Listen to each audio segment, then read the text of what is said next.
Hello, this is Mahua Moitra, Member of Parliament from Krishnanagar.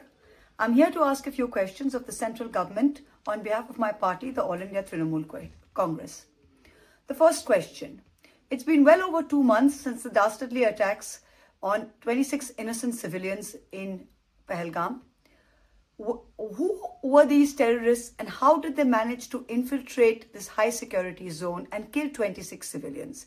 Where is the accountability? How did this massive breach of security take place in what is arguably the most secure part of India, definitely the one with the highest security personnel to civilians anywhere in India? Where is the accountability? The second question, if there was such a breach of intelligence, which obviously there was because we still don't know how this happened, how was the head of the IB, the head of the Intelligence Bureau, given an extension? He was given an extension barely a month after these attacks happened.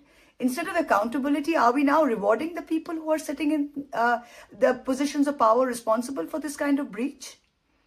The third, where are these 4 terrorists? Nobody seems to be asking these questions. Who were they? Do we know their names? Were they from across the border or were they homegrown terrorists? Are they dead? Are they alive?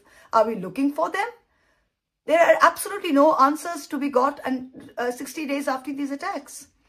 The fourth question, which is really surprising, is that you have the president of a third country, the president of the United States, Donald Trump, tom-tomming and telling everyone that he brokered a ceasefire between India and Pakistan. We are a nation of 140 crore proud Indians. We went into Pakistan in order to teach them a lesson on what happened in Pahalgam. How does a third country come in and broker a ceasefire? Every single political party, irrespective of political lines, came out and supported the government and said, whatever you're going to do, we are behind you, we are behind the armed forces.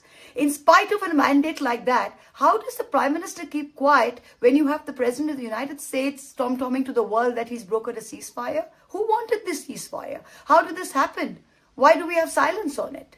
The fifth thing is that today, we have an outreach where delegations of MPs, and again, every single political party supported the government in this. We went out, India went out and reached out to over 33 countries with the delegation of MPs, with External Affairs Ministry, talking to everybody. What has happened at the end of that?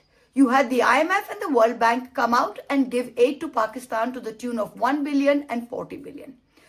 How many people came out explicitly in support of India? How many? And also Pakistan, I mean, this is like a joke, has come out and is now vice-chairing the Security Council's Committee on Counter-Terrorism. Is this a cruel joke? Where are the answers? We've kept quiet. We haven't wanted to politicize anything, but you have refused to give us a special session of parliament, which every single opposition party was demanding. The government has refused to do that. And in the face of that, we have had complete silence from the government. So it's high time we need some answers and we need some accountability, and the All India Trinamool Congress is asking for it.